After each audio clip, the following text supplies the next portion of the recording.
Hello, ladies and gentlemen. Welcome back to the studio. My name is Mitch Bolo. We are here with Violet Friisvall-Ayres. Hello, Violet. Hi, Mitch. Welcome to the studio. Thank you for having me. Okay, so the first thing I want to point out is, Violet, you're up for re-election for the position of Associate Judge. Yes. Very good, because we've had a lot of Tribal Council candidates here, but you're the third Associate Judge candidate here today, and you're up for re-election. Okay, so first things first, let's go over the ground rules. You have a 60-minute time limit. You can use as much or as little of that time as you'd like.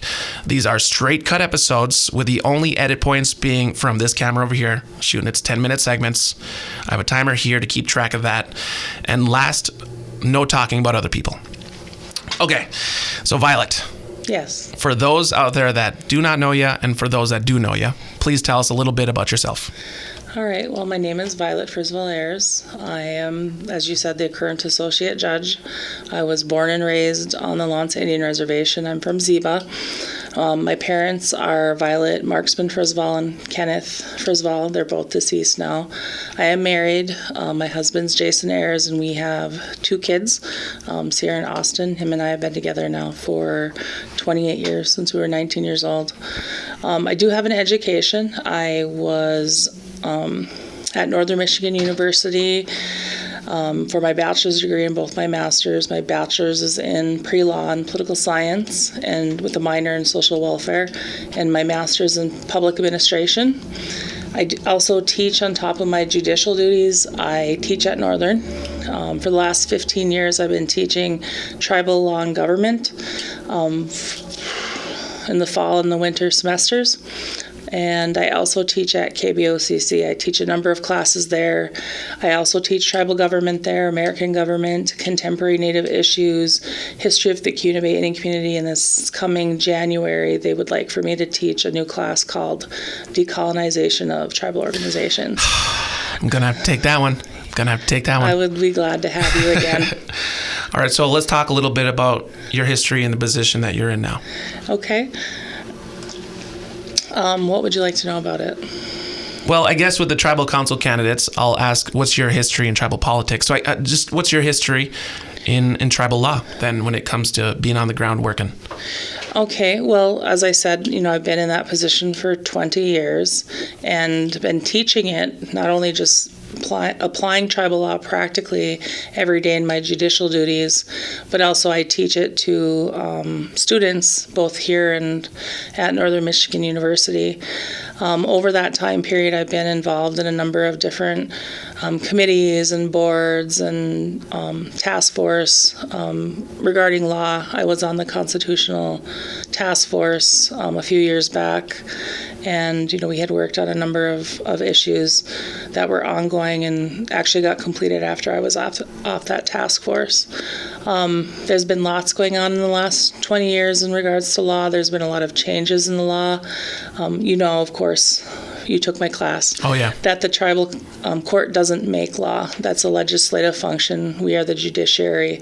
So over the 20 years, the tribal council has been very busy making law, making amendments to the tribal code, and we've been implementing that. Can we go back Sure. to the beginning and tell us, how did you come to be on this path you're on? What originally inspired you, moved you to run for the Associate Judge? Well, my mother, Violet, we have the same name, she was very big about education. When she was young, she had very bad asthma and she wasn't able to finish high school. And then when I was in grade school, she went back to community schools and got her high school diploma, and had actually then started taking some classes at university and decided not to continue that, probably because of her age. But she was always very big about education.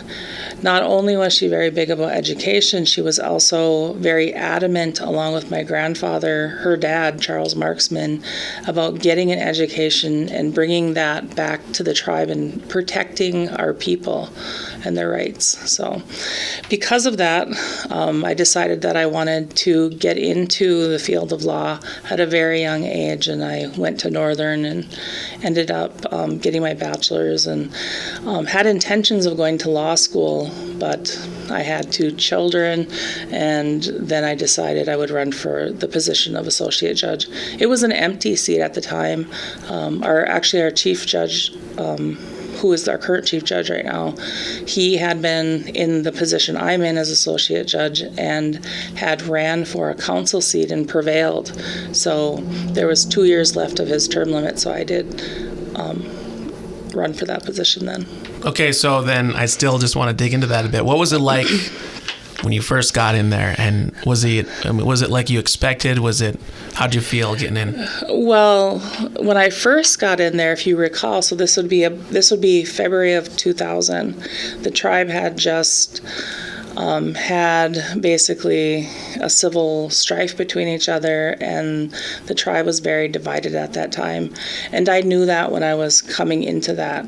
As I said, my family was very big about being tribal and being together and staying here and being part of the tribe and the growing of it.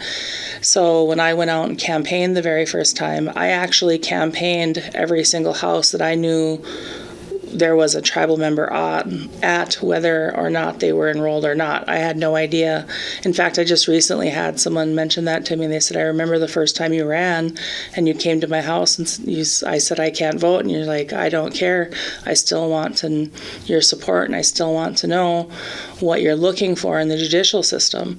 So that was very important to me, and I was able to do that. It must have made a difference. He still remembers. Yeah. What was the question again? I'm sorry. I feel like I'm rambling. I don't want to. Oh, no, you're doing fine. Just kind of how you felt that first time getting into that position. Well, and interestingly enough, the first week I was at the court, the chief judge who was there at the time, I remember I had a hearing that was scheduled the very first week I was there. In fact, I had a lot of hearings scheduled that week, and I was like, oh my gosh. I was like, I have to go out there. And he's like, well, of course you do. He says, you wanted to do this, now get on out there. Yep. And I did. So, and I actually had classes because I was planning on going to law school. I had a number of law classes prior to coming into winning that seat as associate judge. I had constitutional law, tribal law and government. I had taken judicial processes, logic, legal ethics. I had taken a number of classes, so I didn't come in cold. So. All right, very good. We're reaching that first timer, so we'll reset our cameras. All right, thank you. We talked a little bit about your first experiences when you got into your position. Now we're here and you're campaigning again. How much has your strategy changed in that time? Strategy as far as campaigning? Yeah, campaigning, and just, you mentioned going to on-res and off-res members and stuff. I mean, well, are you tackling it? It wasn't on-res and off-res members. It was just tribal members. Okay. Okay. I got in the community. So descendants and everybody. Anybody I thought whom was native, I actually went to, because, there had been people that were disenfranchised at that time, and okay. I kind of knew who they were. I grew up here, so I gotcha. And I, of course, since I've lived here my entire life, I knew where people lived, and yep. I just went door to door. Okay, I gotcha. So I did, I guess to answer your question, I did do that the first time I ran. I had 2 small kids. I was finishing my bachelor's degree, and I managed to do that.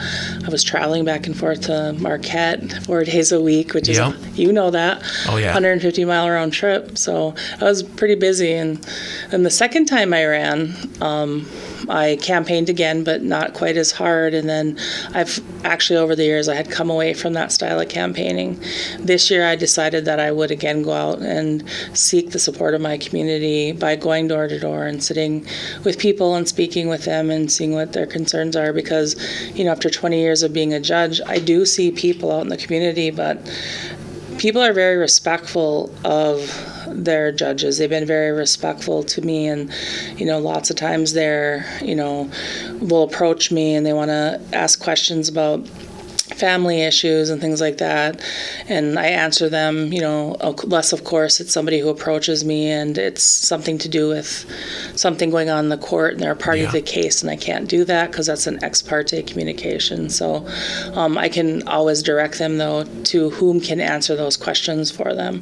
So I am getting a lot of questions about, a lot of people are interested in knowing, about how does probate work in the tribal court, and is there estate planning available in the tribe? And a lot of the questions are actually less about the court and more about services and programming. Yeah. So, and I've been able to help, point people in the right direction and get information to them. And sit down. And people are super, super gracious and very, very intelligent. It's nice to be, welcomed into people's homes. I've had a lot of good food. Yes, lots of good food. And people are very happy to see, the candidates, I think. So then when you're sitting and having these conversations, just to help me figure out what kind of research you're out there doing, what are some of those main, you mentioned the probate court and stuff, that's kind of the main topic people are talking about? No, it's just one of the issues. It's not been the main topic. Of course, the drug problem has been a big issue. Okay. People are interested in knowing my opinion about our current ventures with the casino remodel and the cannabis venture. They have concerns, about different areas in the tribe. Some ask about treaty rights. Okay, so that's laying it out how I'm going to question you then a little bit. Okay. I think the big one I'm noticing here right now when it comes to bullet points, like if we had a board they keep track, is the off-reservation member voting rights. I'm not even sure how much that applies to your position and whatnot, but what is your opinion on that? Off-reservation voting rights? Yes. My opinion on that is that we should put it up to a vote for the people. Okay. That how we do our voting is in the Constitution. That document is the construction of the people themselves. The council doesn't make that law. So if people are interested in opening up that question, we do need to call for a constitutional election and have a vote. Let's have a vote and see how our people feel and think about that issue. Okay. And then the next one, I guess, is, I'm very, very curious to hear what you have to say about it's the tribe's business venture, the cannabis business venture, but I'd like to hear your opinion on it because obviously there's a lot of legal things there. My opinion, my legal opinion, or my personal opinion on the cannabis venture, because those are two separate things. Okay, well, let's go with your personal opinion first, and then a little bit of the legal side of it then. Okay. The cannabis venture, I think, will be very lucrative for the tribe if we can do it right.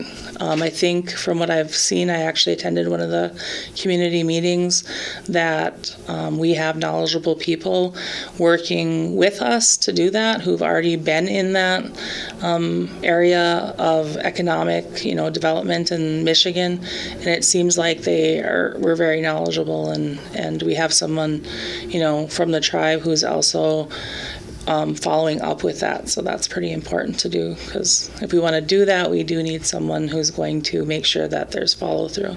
Okay.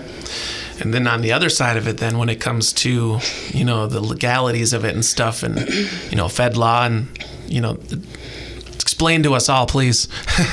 What you would like for me to explain where we're at right now in the legal realm? I guess so, yeah. Okay. So as far as KBIC is concerned, if you recall, in 2014, there was a vote. It was a referendum question, basically, and it was an opinion question. There were two on the ballot that year. One was about same-sex marriage, and the second one was in regards to marijuana.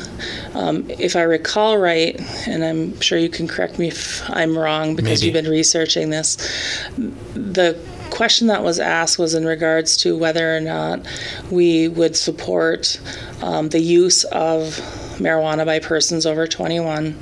And the second part of that question was whether or not the people would support us going into a business venture. So that passed. Both of them passed, actually. The same-sex marriage question, people said, yes, we'd like to see that, and also yes to the marijuana question. So in response to that, the tribal council changed our marriage law to allow for same-sex marriage, and they also they passed a medical marijuana ordinance.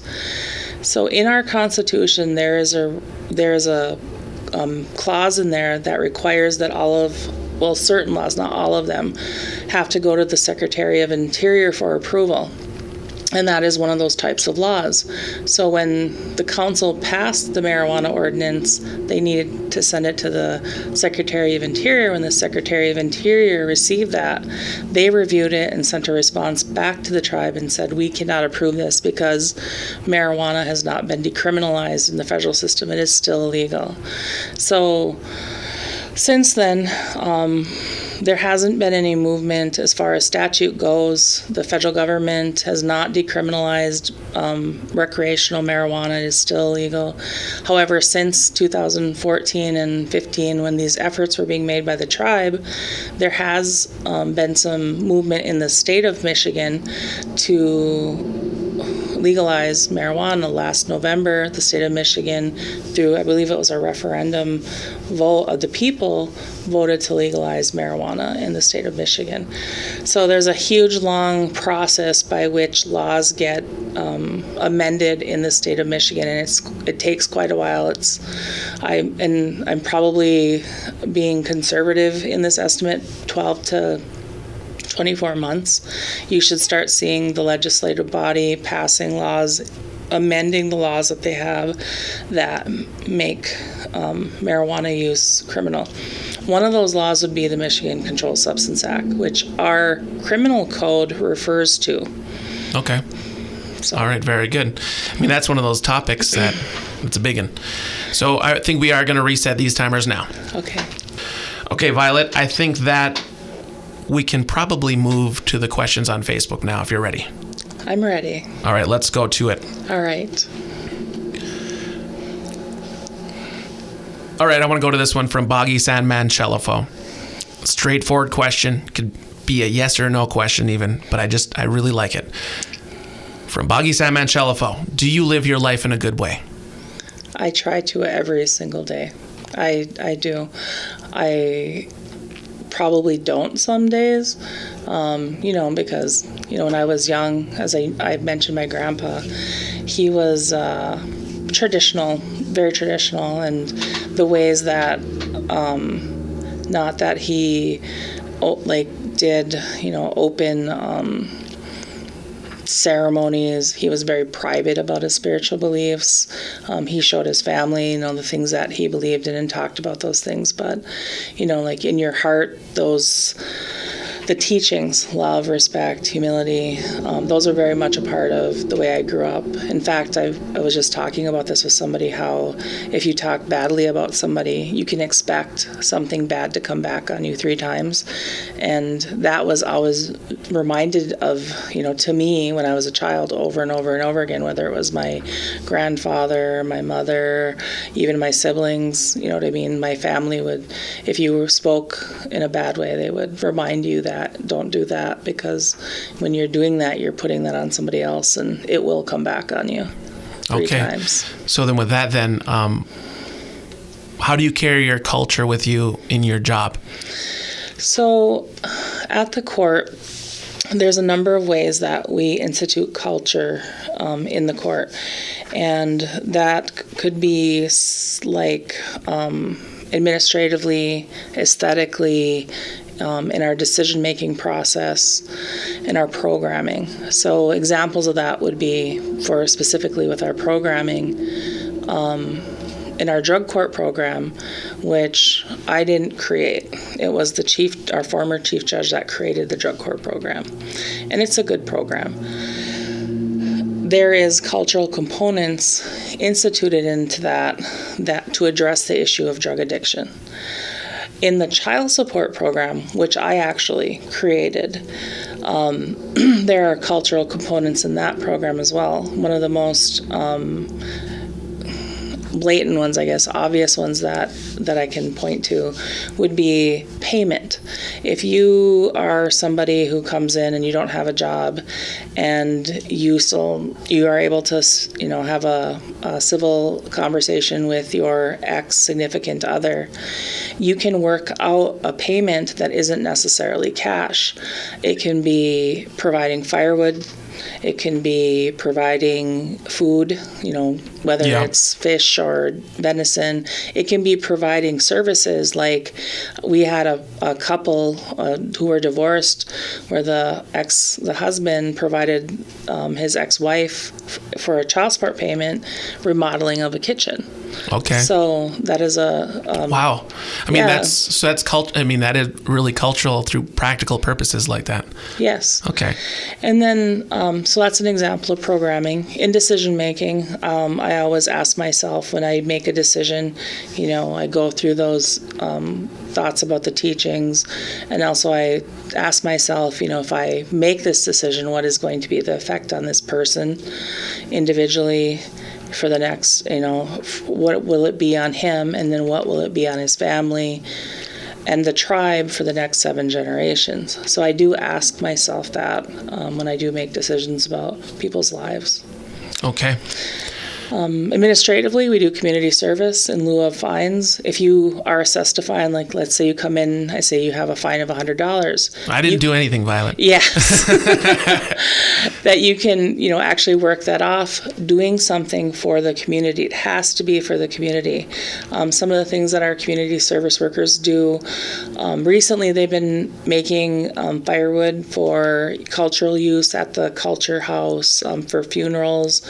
Another thing that's been done is they do gift wrapping for the youth. They help set up and tear down for events within the departments. They can work within certain departments. KBNRD is a big one, and that's dealing with our protecting our treaty rights.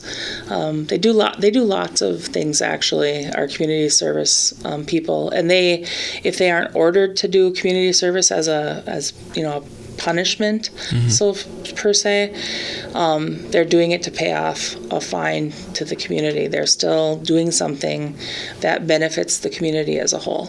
Okay.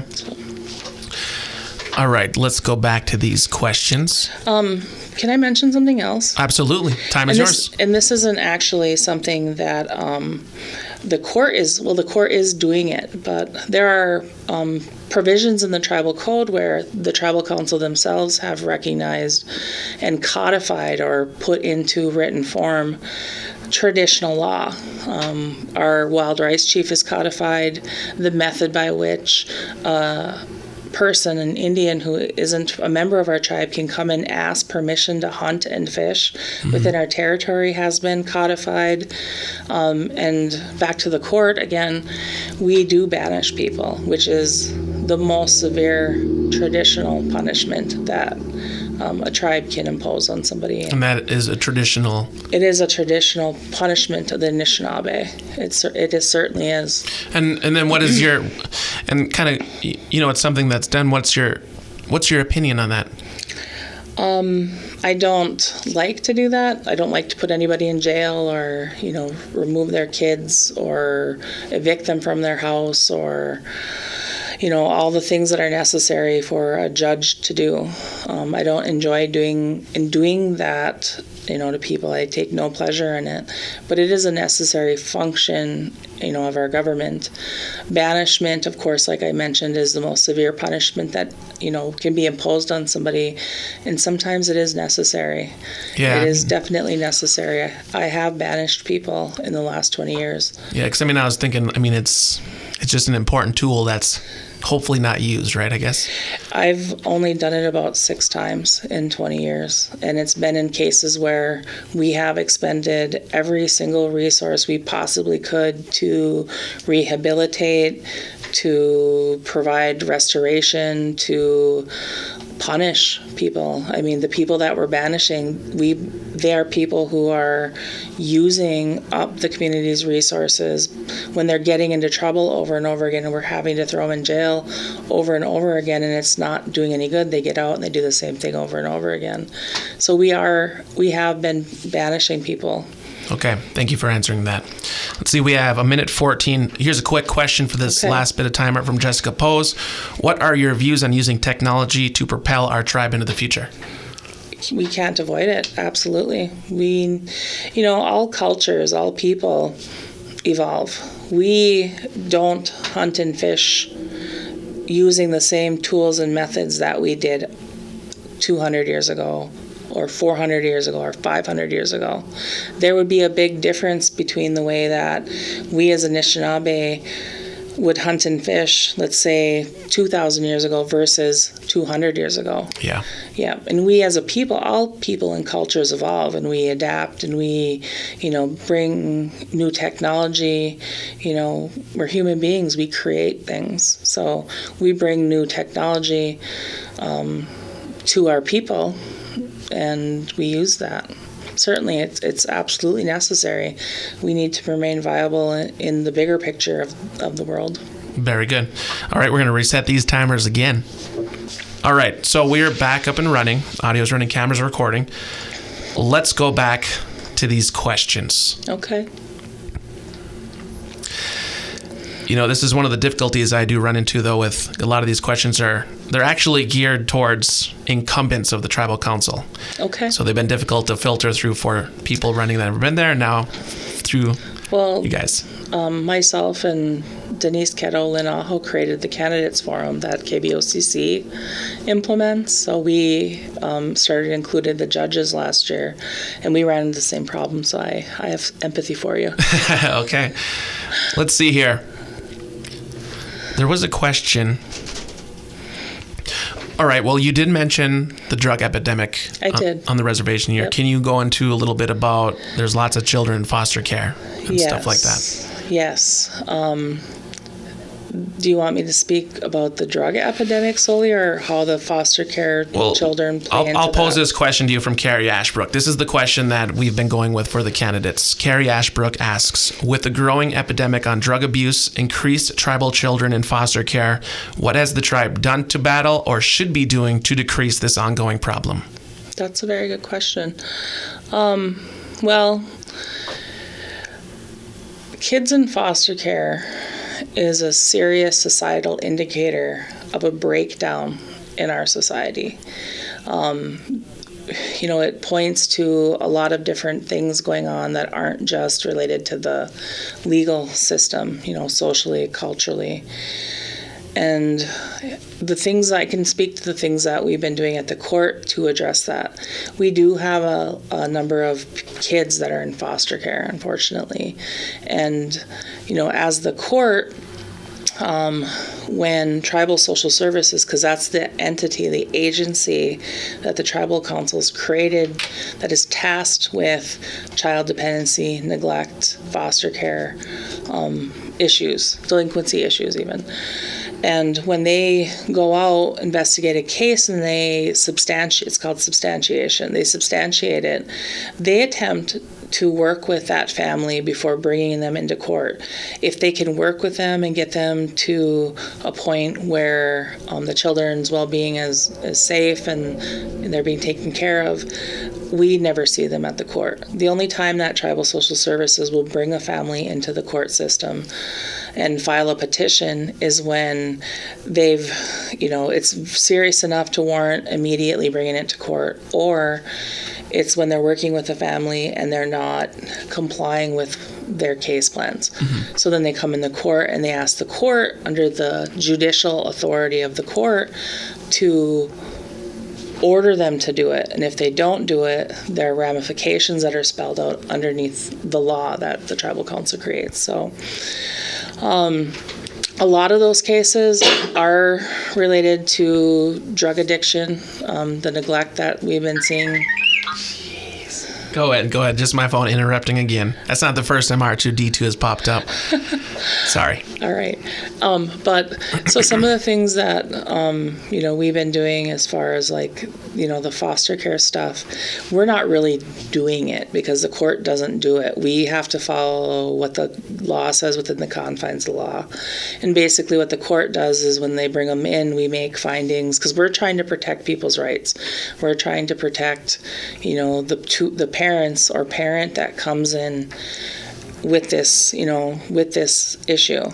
We're going to protect the rights of that child. We're going to protect the rights of the tribe and the government in bringing that forth. So, we're making sure everybody's getting due process. That's our role there.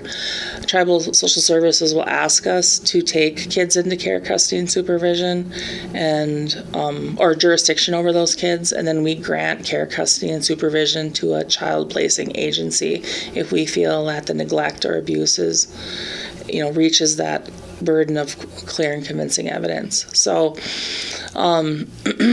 they go back to foster care placement is handled by Tribal Social Services. The law is very clear about the hierarchy of where kids are to be placed. And the law is also very clear about how there has to be background checks and things like that. So, and that's all Tribal Social Services who does that actually. Yep. So, okay. But the drug epidemic, how can we address that? There you go. We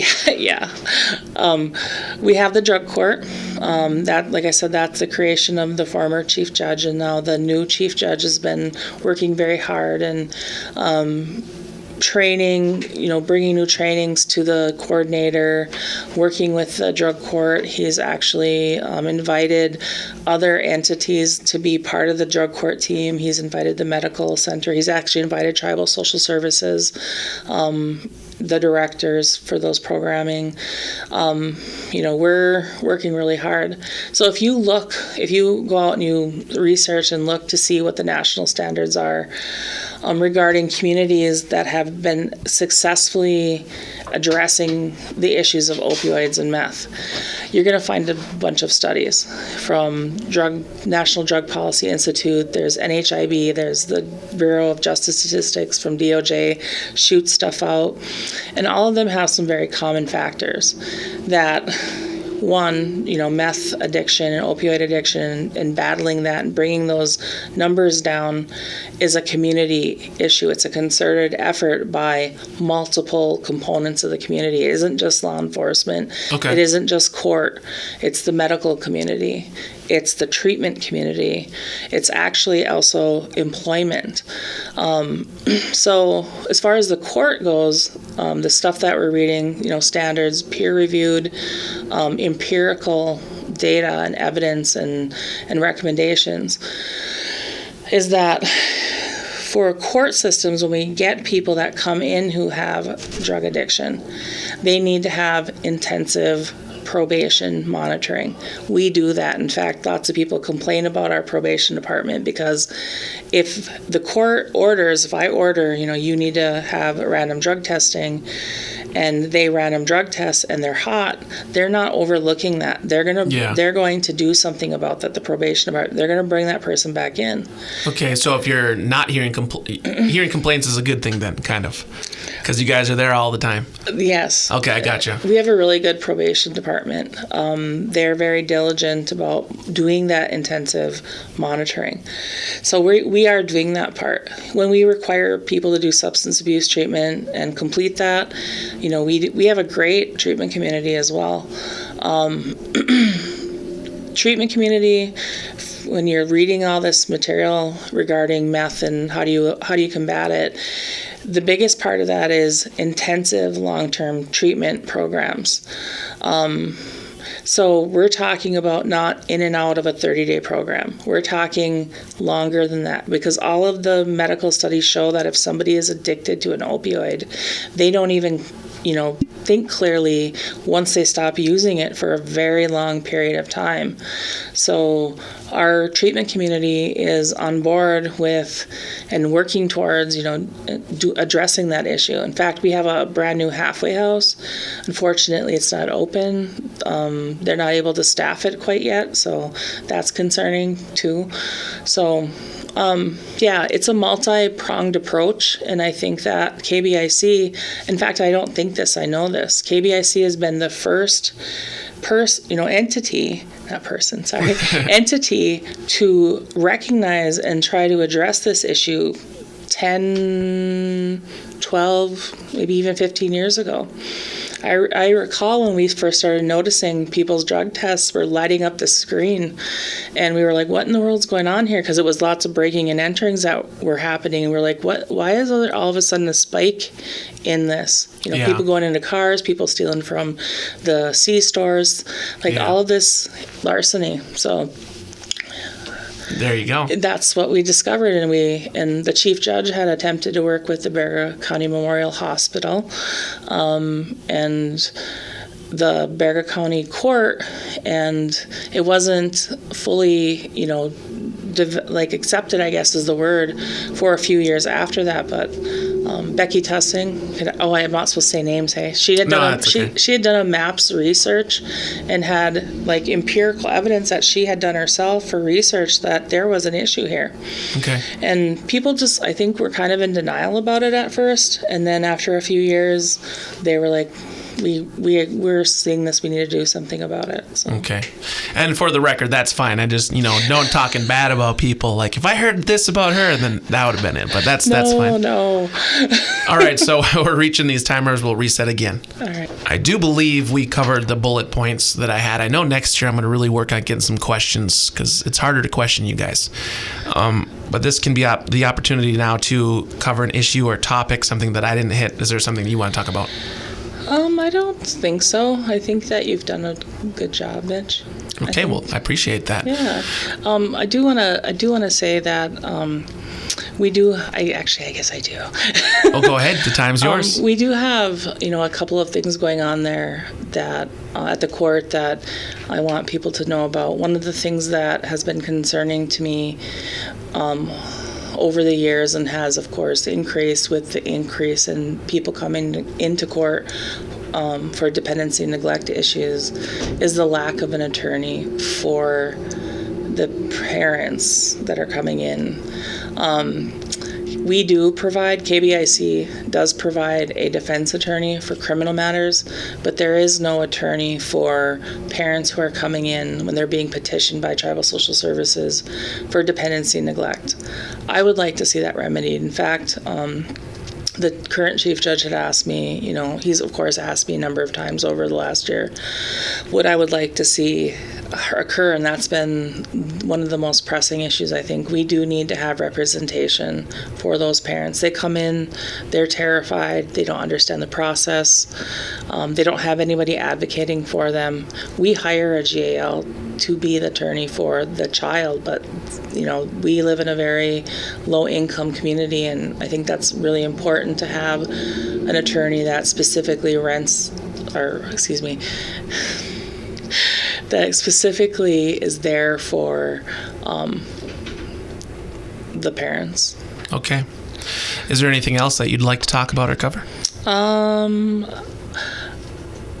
No, I don't think so. Do you have any more questions for me at all? We're both going to think of it after we turn the cameras off, probably. All right. Well, I just want to say that I have, dedicated my entire life to serving my people, and I would like to continue to do so. I have the most utmost respect for you all. I have tried to serve you all with dignity and respect. I have stood up for your rights in the face of adversity, and I will continue to do so.